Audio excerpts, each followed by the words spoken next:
আসসালামু আলাইকুম সবাইকে। সবাই আগে ভিডিওটা দেখেন, তারপরে বলতেছি।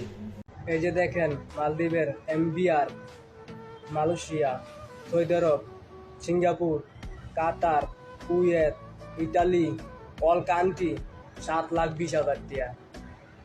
দেখছেন এই গাঁজা করে কি বলে, এই মালদ্বীপের 5 টাকা নাকি সব কান্ট্রির 7,20,000 টাকা।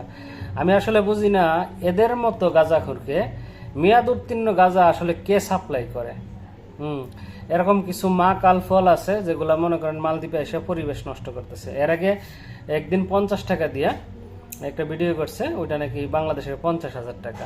ঠিক আছে, তা আমি ওইসব পোলাপানের মা বাপ মানে বলতে চাই যে আপনাদের ছেলে মেয়ে, ঠিক আছে, মানে যাতে মেয়াদ উত্তীর্ণ গাঁজাটা না খায় সেদিকে আপনারা একটু খেয়াল রাখবেন। কারণ মেয়াদ উত্তীর্ণ গাঁজা এমন একটা জিনিস, এটা কিন্তু মানে ইফেক্ট বেশি পড়ে আর কি শরীরের মধ্যে।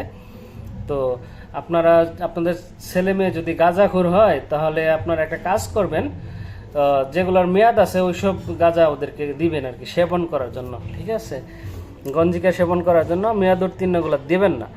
তো মেয়াদ উত্তীর্ণ গাঁজা খেলে কিন্তু এরকম মানে করবে আর কি।